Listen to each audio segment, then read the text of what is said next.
one of the givens is to have a great elevator speech. That personal infomercial that quickly tells people who you are, what you do, who is a prospect for your business, or what job opportunity you're looking for.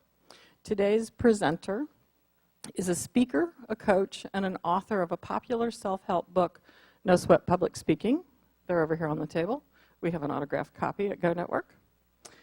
He, like many of us, constantly struggles to develop the perfect elevator speech. Last year, he got serious about crafting one that worked for him and could be used as a template by others facing the same frustration and challenge. Since public speaking and presentation skills training is his business, he knew it was something he'd be asked about and should have something of value to offer. The term elevator speech got him thinking: short, mini presentation, one floor at a time. Those elements were incorporated into his elevator speech template. It works for him and might work for you. If you've struggled with your elevator speech, or if you just want to fine-tune the one that you use, our speaker has a message for you. The title of his talk today is The Elevator Speech, How to Craft Yours Floor by Floor with No Sweat. Please help me welcome my really good friend, Fred Miller.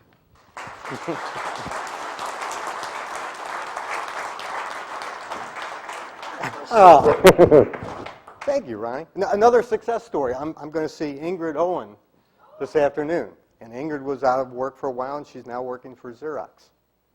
Good morning. Good morning. I want to start with a question.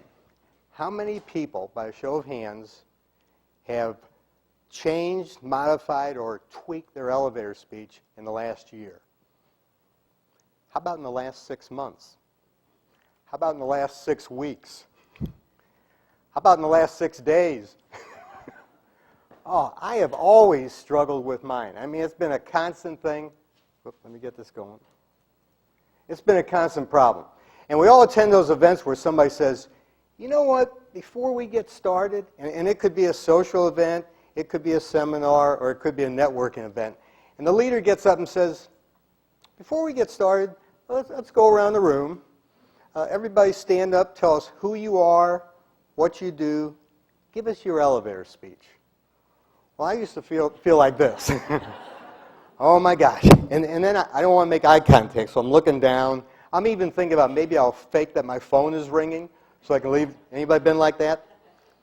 Well, luckily somebody else starts talking. They either got up and volunteered, or maybe they got called on. So I'm thinking, whew.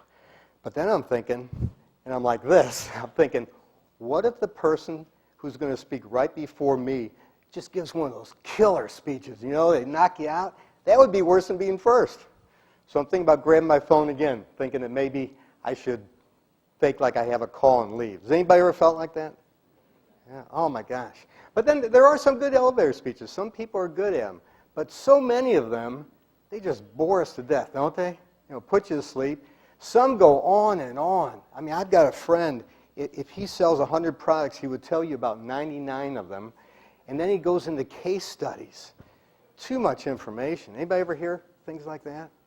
You know? And then people try to be real cutesy. And they give this elevator speech, and you don't have a clue what they're talking about.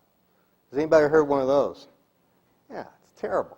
So what I want to do going forward, I want to talk about the elevator speech, the who, what's, whys, and whens of it. I'm going to give a few background pieces about that. I'll give you my elevator speech, the one I developed. Then I'll give this template, and you can see if it's a fit for you or not. Then I've got time set aside for questions, and then we're going to take a break, and people are going to work on their elevator speeches, and then come back. So like Ronnie said in the introduction, an elevator speech is a mini presentation. So it's a lot smaller than a big one. But it is a presentation, and it has to be taken seriously. And the goal of an elevator speech is to let people know who we are, what we do, what we're looking for. But rather than think of it as a prospecting tool, and I think a lot of people do, I rather look upon it as something to disqualify people. Because you don't want to waste a lot of time talking to somebody about something they have no interest in. And you don't want to listen to something like that. And that's why I thought maybe it's smart to build it by floors. Everybody doesn't need to go to the top floor with you. You don't want to go to the top floor with everyone. Have you ever heard somebody just go on and on? Too much information. So think about it as disqualifying, and it certainly is not a selling tool. Now, the other thing we always talk about with elevator speeches is, well, how long should they be? Because somebody talked about, well, first of all, has anybody ever given an elevator speech in an elevator? I mean, really. It makes sense, though, to very quickly tell people what you do. So you hear different things. Maybe it should be 15 seconds, maybe 30 seconds, maybe a minute. But it really depends on the situation. So I wanted to develop something that was kind of multi-purpose. So it might be with a large group, you have to say it fairly quickly. Maybe in a small group, you can go into a little more detail. But that same elevator speech with some modifications could be used as one-on-one. Does that make sense? Okay. So I thought about an elevator speech. Elevators go up by floors. Why not build it by the floor? So it starts simple, and as there is interest, then you give them more information. So let me give you my elevator speech. And this is not the longest version. I'm Fred Miller. I'm a speaker, coach, and an author. The title of my book is No Sweat Public Speaking. Businesses and individuals hire me because they want to improve their public speaking and presentation skills. They do that because we perceive really good speakers as experts. Perception is reality, and we like to work with experts. Does that make sense? I show them how to develop, practice, and deliver a knock-your-socks-off presentation with no sweat. So if you like that, I'll show you how I built it. And these, again, these are just suggestions. These are a guideline. I don't have the answers to all this. A lot of things change. So we'll start simple. We start, describes who you are. I'm Fred Miller. People may just want to know your name. If you go to an event, you may just want to know their name. You may not be interested in anything else. But let's go up in the elevator. Second floor. I'm a speaker, a coach, and an author. Well, I would like somebody to think, well, I wonder what he speaks about. I wonder what he coaches. And if he's an author, I wonder what he wrote. So you're looking for clues, body language, maybe leaning in. Or you'd love to have somebody say, wow, that's kind of interesting. Tell me more. So we'll go up to the next floor. This is my expertise. This gives me legitimacy. The title of my book is No Sweat Public Speaking. Go up another floor. Why they hire me. Businesses and individuals hire me because they want to improve their public speaking and presentation skills. This floor is key. And the key word, and this is, I had an aha moment last year. Well, I was in my sales class. And we had a new student, and as always happens, the instructor said, well, Johnny's new. How about let's go around the room, everybody tell us who you are, what you do. Give your elevator speech to Johnny. And, we struggled through it. I struggled through it like some others. But one of the classmates said, hire me. And that was my aha moment. How many people, and I used to always do this, I'd say, I work with people. I help people. I like hire me. That gets right to the point. That talks about money. Does that make sense? So it could be businesses hired me because. Now, because is a magic word. Because is an influencer. There's an author, Robert Cialdini, and he wrote a book called Influence, wrote another one called Getting to Yes. I highly recommend them. The word because, and here's the example he gave. People were lined up to get a copy at a copy machine. And somebody runs up and they butt in front, they get their copy and they leave, and people think, what a jerk.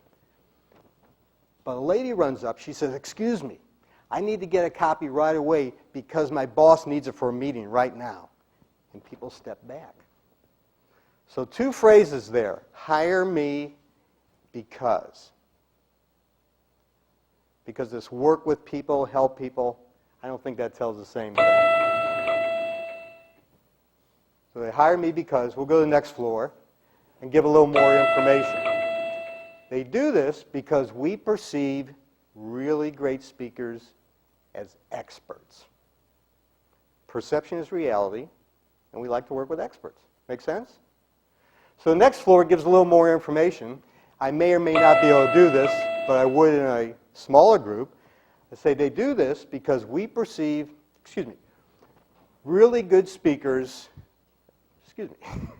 they know speaking opportunities are business opportunities. Speaking opportunities are career opportunities. Speaking opportunities are leadership opportunities. And the people who take and make those opportunities grow the perception they're experts, they grow their businesses, advance their careers, and increase their leadership roles. Now again, I may not have time to go through all that, but if it's a smaller group where the guy says, you got up to a minute, I can use that floor. And the whole idea of the elevator is that you don't need all the floors. You can skip some. Now, the seventh floor, this is what I deliver. I show them how to develop, practice, and deliver a knock-your-socks-off presentation with no sweat. I have the opportunity to throw a little branding in there. So that's the seventh floor. Well, hopefully by this time, somebody has stopped and said, whoa, that sounds pretty interesting. You and I need to have a conversation. Or, I know somebody looking for those skills. Give me your card. I'm going to pass them on to you. Here's my card. Contact me. Because that's what you want to do. You either want somebody to walk away at one of those floors, and don't waste your time with them, because if they don't have an interest or know somebody who has an interest, that's fine. And put yourself in that position. Haven't you stood and let somebody just kind of puke all over you, listen to something that you had no interest in? The same thing. But if you get to the 8th floor, that's time to ask. If they haven't walked away, say, and instead of saying, do you know anybody who could use my skills, or in my case I might say, do you know anybody who could use presentation and public speaking skills training? Ask it a different way. Say, you probably don't know anyone who could use any training in public speaking, do you? And that will conjure up a little more thinking. There's another way you can say, if you're speaking one-on-one, I like this one, you stop at that point, you say, hey, enough about me. How do people in your company handle internal and external presentations? I love that one. So at that point, if you get to the 8th floor, ask. Does that make sense? All right, one of the things that we talked about, there's the asking. Here's the template, and you're all going to get a copy of this when we take a break. And you start at the bottom floor, and you go up, and you'll have another piece of paper that you'll be able to fill in. And then when we come back, we're going to go over some of those presentations. But it is a presentation, and that's why this is important. A presentation has two components, content and delivery. So it's not just the words in this elevator speech, it's the way it's presented. Delivery trumps content. And on the delivery side, there's verbal and nonverbal. We'll go over that. Nonverbal trumps verbal every time. Everything has to be in sync. That's why it's a mini presentation. And what we don't want is for it to be robotic. How many times have somebody gives you that elevator speech, almost like you push a button, and they stop? No. An elevator speech, just like a good presentation, it should be conversational. It should be like a one-on-one conversation, even if you're speaking to a group. So that's very important. Let's go through the nonverbal communication. First of all, eye contact. You want to have eye contact with the people you're talking to. They say the eyes are the gateway to the soul. Eyes convey honesty. Eye contact conveys a confidence in your competence. So you certainly don't want to be having a one-on-one or even talking to a group and you're looking at your shoes. No, it's very important to have that eye contact. Second thing is facial expressions. You know, facial expressions will show a lot of things. Happy, sad, angry, and silly. And some expressions are, what's the word? They happen naturally without you, I'm at a loss. Pardon? Yes, they'll happen, you can't control them, so they'll happen. So you have to be aware of that. So if somebody says something and it turns you off, you may show that expression. You have to be aware of that. But your expressions are very important. And the most important one is a smile. You want to smile at the people you're talking to. A smile is universal. I call a smile a non-physical hug because when you give one, you get one right back. So smiling is extremely important. Your gesture should be natural. If you speak in front of a group, you need to exaggerate those gestures. Now, an important thing about gestures, they're not all universal. You know, we know what this means, but this means great in this country. It doesn't mean the same thing everywhere. So as you speak, if you speak to a diverse group, you've got to be very aware of that. Your posture is very important. Again, it shows confidence in your competence that you stand erect. Shows honesty. The competence in your competence is extremely important, and it begins before you even stand up. It's when you're seated, because if you're seated listening to other people and you're slouching or checking your email, that doesn't show it. It starts right away. Talk about verbal communication. Enunciation and pronunciation. If they can't understand the words you are speaking, they'll never get it. And the goal of all communication, verbal, written, or spoken, is the same. We want the recipients, as quickly as possible, to get it. Does that make sense? So enunciation and pronunciation. Projection. Some people, they're very soft-spoken. If you're in front of a group, they've got to hear you. They've got to hear you. It's very important. Always project to the back of the room. Inflection. Where you put the emphasis on a single word in a sentence can change the entire meaning. Here's an example. We perceive really good speakers as experts. How about this? We perceive really good speakers as experts. I was coaching a CEO last year, and I said, what distinguishes your company from the competition? And he said, quality, quantity, and excellence. I said, well, that's great. Let's think about those three words, how they should sound, what you want them to mean. And we came up with quality, quantity, and excellence. You hear the difference? It's huge. It's huge. Cadence.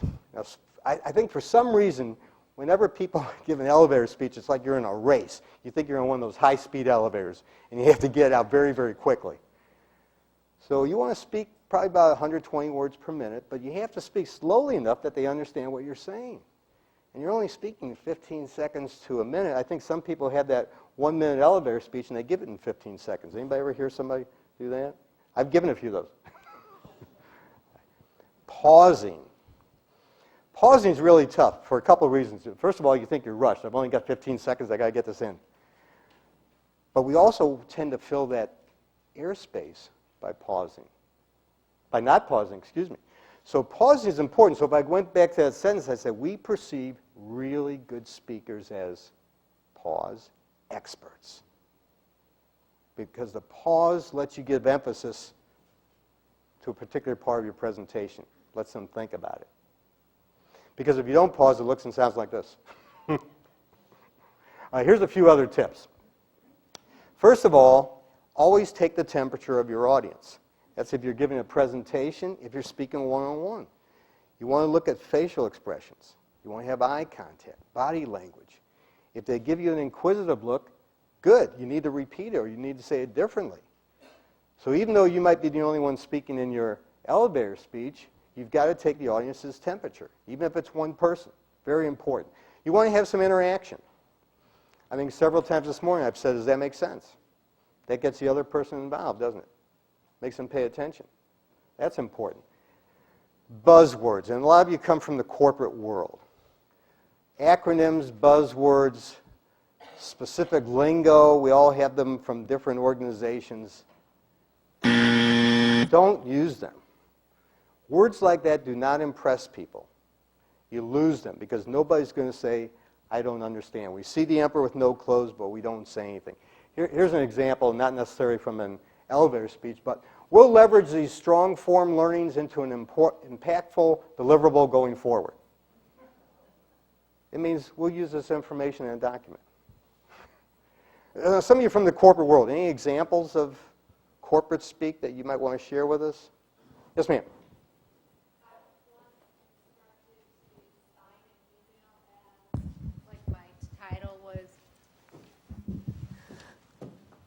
Global Thought Leader Knowledge-Based Transition. That's perfect. Yeah, terrible. People don't have any idea. An elevator speech, just like any presentation, should be clean and simple so that everyone understands it. There must be some other examples. Just the word interface. Going to interface with somebody. Any others? Anybody want to share some? Okay, if you think of them, okay, yes, sir. She'll get your microphone. Well, not from the corporate world, but from academia. Okay. I once had a freshman college student trying to impress me, and several times in a paper he referred to a shovel as an agricultural implement. Yeah. That's perfect. Anyone else think of something? Okay. Couple up here, great. I was once told by a professor to keep it brevity. I'm like, okay, he said, keep it short and simple. I said, why didn't you just say that? Yeah, then? exactly. Why make it? Well, that's with all these. You know, tell me simply. Did you have one?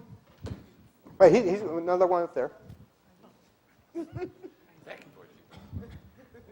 In a review document, I mean, they would encourage us to use buzzwords like intellectual horsepower.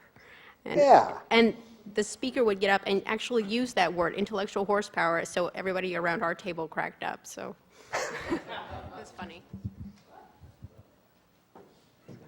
Well, the problem with those things, you don't understand, you're not going to ask, you try and figure it out, and if you do or don't, you know, they're finished with their elevator speech by then, and you missed it. Go ahead.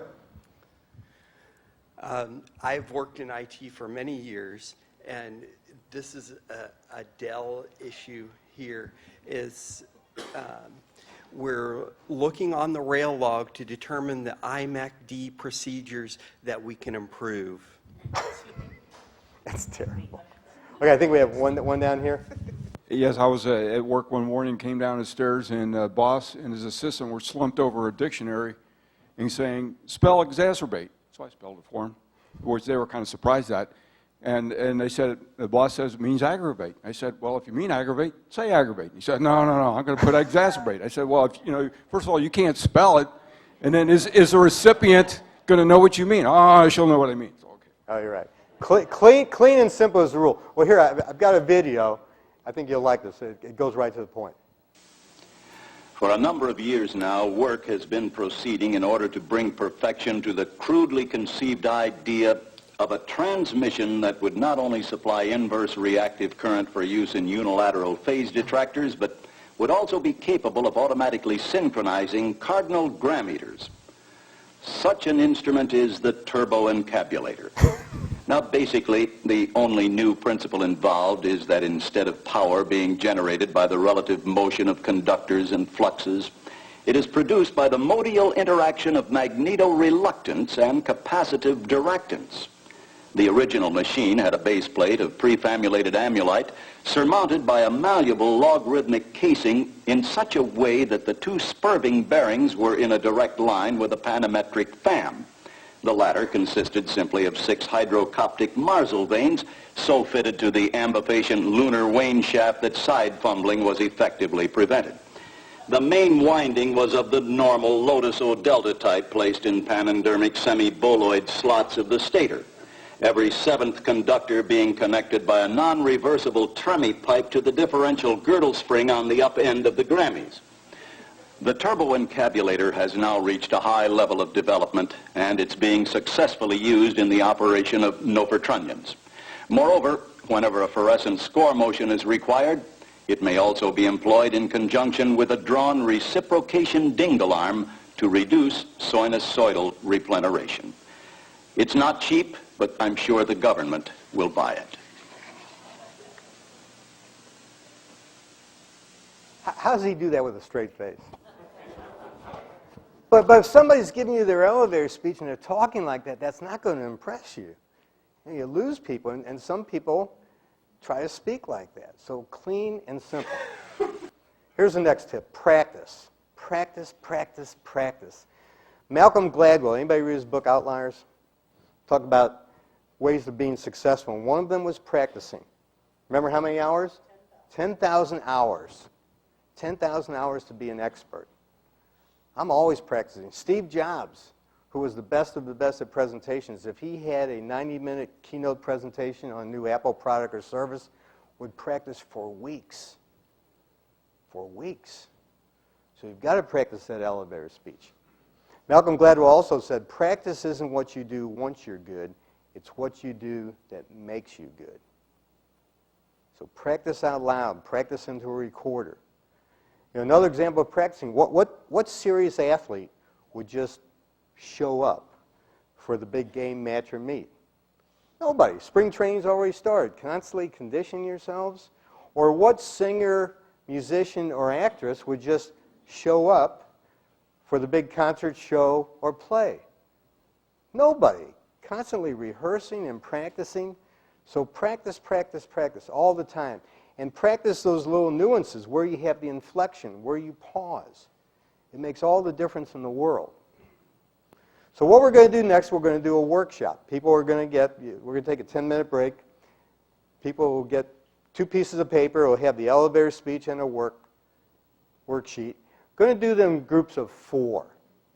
So we may have to turn the tables, turn the seats around, and then turn them back when we come back.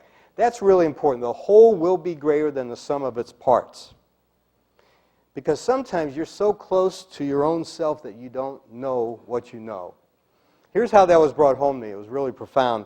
A friend emailed me a question one day, and I happened to know the answer. And I typed the answer and I sent it back to him.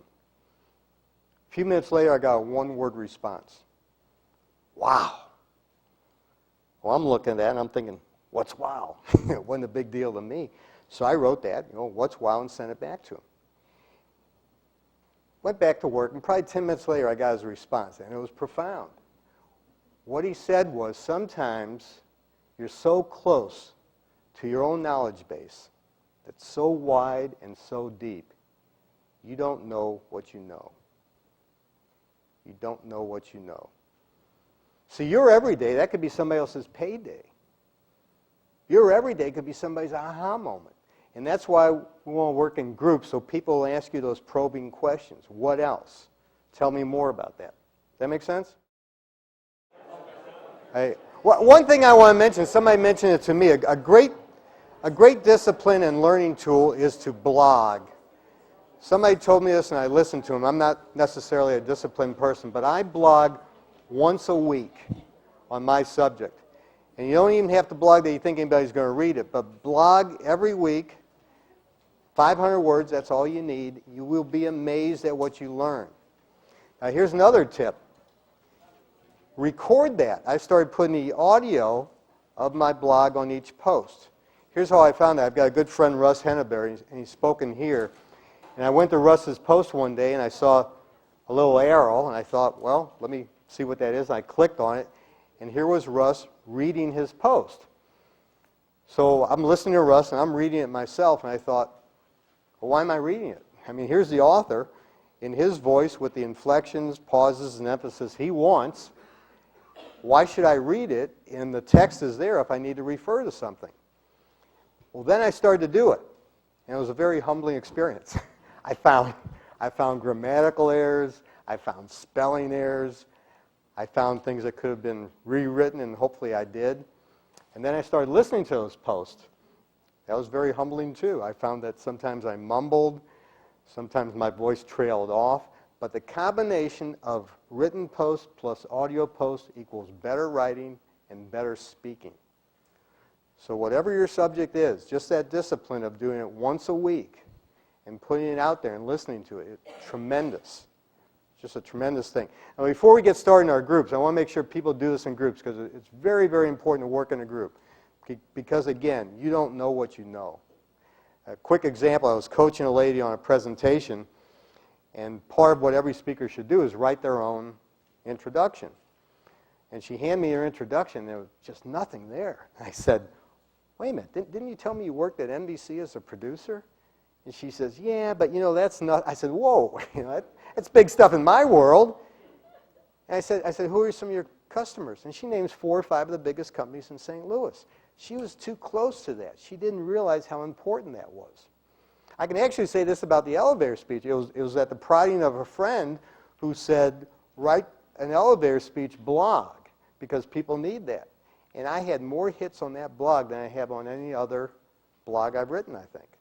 So my advice is write, record the audio, and I have mine going to a iTunes podcast channel, which is a little extra exposure. But it's a great discipline.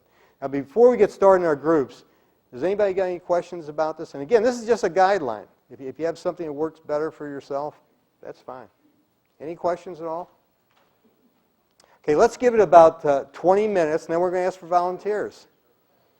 And the volunteer, again, we're just trying to help people do a better job. And the whole is greater than the sum of its parts. And if anybody has any questions, I'll be glad to come over and talk to you individually.